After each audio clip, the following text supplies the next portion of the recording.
Conservative new media viewers, LA Lakers fans around the world, Jeremy Lin fans around the world. What's up? It's me, PFV, Paul F. Villarreal, the NBA expert. We're here to discuss the Lakers' 119-101 road loss tonight against the Denver Nuggets in Denver, Colorado. With the defeat, the Lakers dropped to 20-58 on the season. The Nuggets improved to 29-49. With this loss, the Lakers now can finish no better than the fourth worst team in the NBA. So this helps them as regards their draft pick and lottery position. So I guess for the tanking people, that's obviously good news. What happened in this game was that it was a close game through the first half. The Lakers were only down by 4 points coming into the third quarter, but then Denver rolled from there, just crushed from there. This is what you would expect when a team is playing on a back-to-back and they have to travel into Denver to play the next night. This is a huge advantage for the Nuggets against all of their opponents, particularly when it's a back-to-back situation. And usually the opponent will tire out in the second half, and that's exactly what happened in this game. And look, the Lakers put out maximum effort yesterday against the Clippers, and really not surprised that they lost this game at all. Now, the primary story coming into the game was that about 15 minutes before the game began, it was announced that Jeremy Lin was going to sit out the game with a sore left knee. And the story on that from after the game is that Jeremy is scheduled to get an MRI on the left knee tomorrow, I believe, back in Los Angeles. So that's the same knee that he had surgery on for his meniscus back in 2012 when he was with the Knicks. So if you're a Jeremy Lin fan, let's hope for the best here. What I really hope didn't happen is he overextended himself because he was sick and just body wasn't quite ready for it. Did he get hurt when in some of the little collisions that he had with the Clippers last night, like Matt Barnes and Blake Griffin? Let's just hope for the best here. That's all I can say. But that was the primary story, certainly the primary story of the game for Jeremy Lin fans, and it was the main story before the game actually got underway. Okay, let's go over stats quickly. Kenneth Faried, 29 points, 11 rebounds. Danilo Gallinari, 27 points, 7 rebounds, 4 assists. Ty Lawson, 16 points and 8 assists for the victorious Nuggets. The Lakers were led by Jordan Clarkson, 21 points, 9 assists. Jordan started out this game shooting 3 of 13 from the field with 4 turnovers. In the fourth quarter, when the game was mostly out of reach, he did kind of pad his stats up a little bit, and he actually finished up with a pretty solid stat line. So that's good. Ryan Kelly, 17 points. He had a much better night tonight than he did against the Clippers, where he shot 3 of 17. He was 6 of 8 from the field tonight, including 2 of 3 from three-point range. Ed Davis, 15 points, 12 rebounds. Dwight Bikes, the recent signee, 15 points, 5 rebounds, 3 assists. He played really well tonight, although he did have 4 turnovers. I'm going to skip the quarter by quarter. There again, there wasn't a whole bunch to say about this game. Obviously, there's nothing to say about Jeremy Lin, but even the whole rest of the game, it was kind of a low, not a ton of defense being played, and then the Nuggets just blew out the Lakers in the third quarter in particular, and then in the fourth quarter, the Nuggets basically just ran in their second team and just played out the game. That's essentially what happened in this contest. So there really isn't a whole bunch to discuss there. Now, again, just turning to the team, there are now 4 games remaining in the season. 3 of them are against teams that are not very good. One of them will take place coming up against the Minnesota Timberwolves. I believe that's on Friday, and that's the next game for the Lakers. One will take place against the Dallas Mavericks, who are a playoff team. And then the final 2 games of the season will take place against the Sacramento Kings, who are not a playoff team and are kind of in the bottom of the West, along with where the Lakers are themselves. So you would think that 3 of those 4 games would be fairly winnable. The Minnesota games, and at least I would say, well, maybe at least one of the Sacramento games. One of them will be in LA and the other one will be in Sacramento. So Tracy asked me on Twitter, are the Lakers going to try to win now because they've secured the 4th worst record?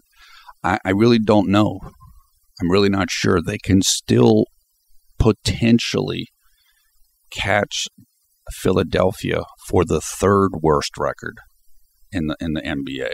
So I don't know. I mean, but Philly's going to have to basically lose out for that to happen, I think.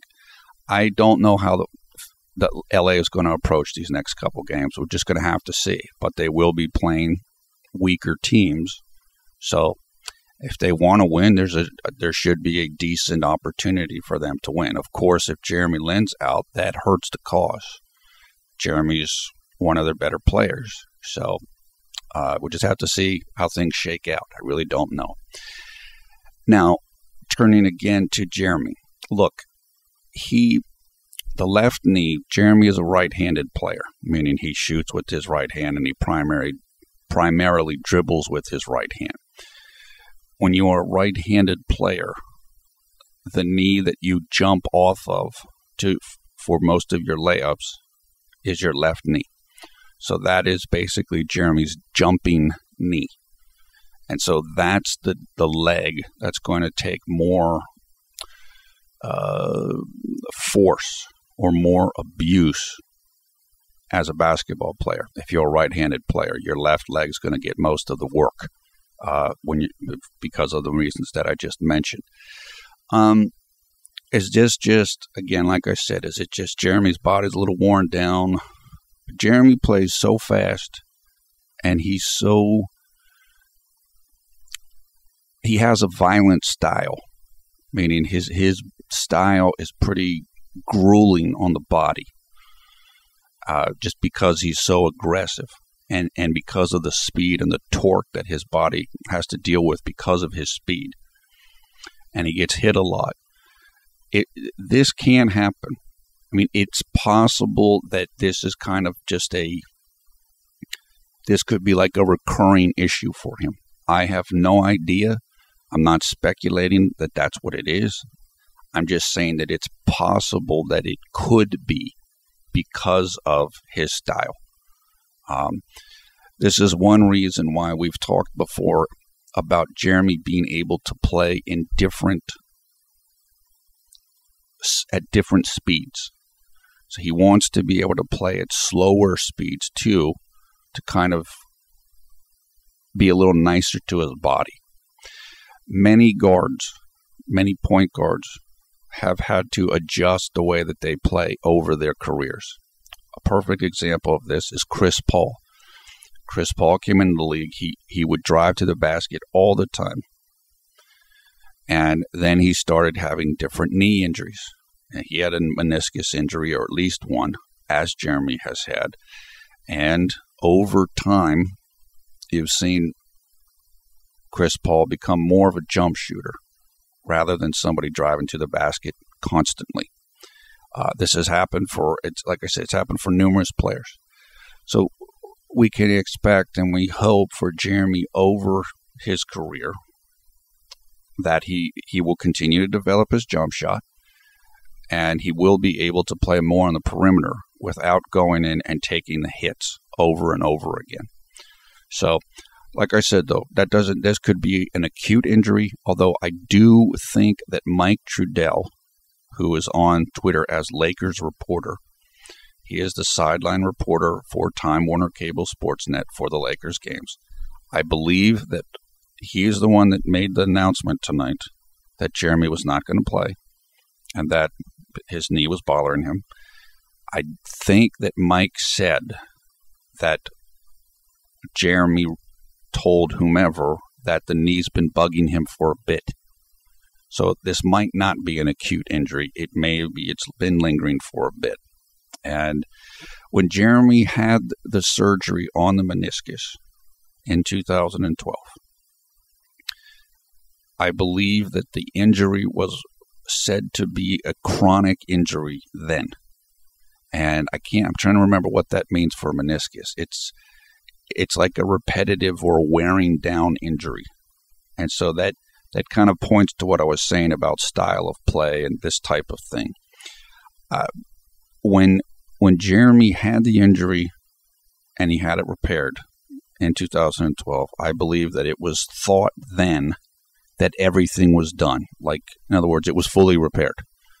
It wasn't going to keep coming back and this type of thing. So we're just going to have to see what the MRI shows, honestly. We have to kind of hold our breath here, say our prayers, and let's hope that this works out for Jeremy. Jeremy's had a solid year. As I've said before, his PER is the best that it's been in his career except for the year in New York. He has been closing out the season well, including last night and since the All-Star game before he got sick. So if he can there's only 4 more games. He doesn't need to play any of them. Hopefully he can just kind of be able to transition from this point without any serious injury. And then he can enter into free agency really for the first time with a full array of options. And so, like I said, just the last piece of this is hopefully he's healthy. And hopefully he'll be able to do that. And not only that, I mean, he wants to be able to obviously go into the off season and be able to work on his game. And you can't work on your game if you're doing rehab, particularly on a knee. You're just not able to do it, which is what happened to Jeremy after the 2011-2012 season. Before he went to Houston, he couldn't do any work. He couldn't work on his game at all. So, like I said, we'll just we'll think positively and just I don't know how quickly the results will come back of the MRI. I don't know if it'll be same day or a couple days later. I really don't know. I think it's same day, but so we'll just have to keep our eyes out for that if that happens, like afternoon time on the East Coast or whatever like that on Thursday, April 9th, 2015. So that's all I know. That's all I know right now. Maybe there's more information coming in as I'm making this video. But Mike Bresnahan of the LA Times reported Jeremy will be having the MRI done tomorrow, Thursday, April 9th, 2015. Okay, that's about it. Like I said, there's not a tremendous amount to say about this game. Just kind of put it in the file, put it away, and move on to the next game for the team and obviously for Jeremy. So thumbs up, thumbs down, your comments below. I want to thank Gary Chen for the artwork you're looking at right now. We'll put information so you can check out highlights of this video in the video description below the video player. Also information so you can go and check out Gary on his Facebook page, as well as go and learn more about the Jeremy-only Lynn Garden fan group, which Gary is a part of. Finally, information in the video description so you can come and check us out on Twitter and on Facebook. We'd love to talk to you there.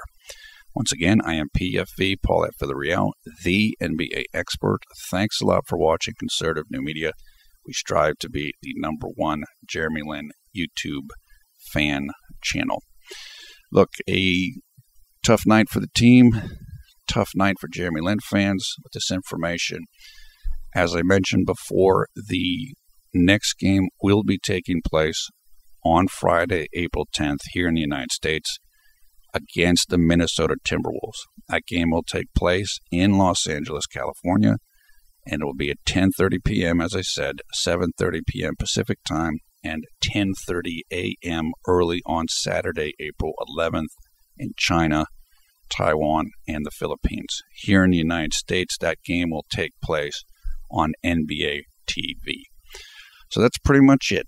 I hope you're all having a nice night or a nice day wherever you are around the world when you're watching this video.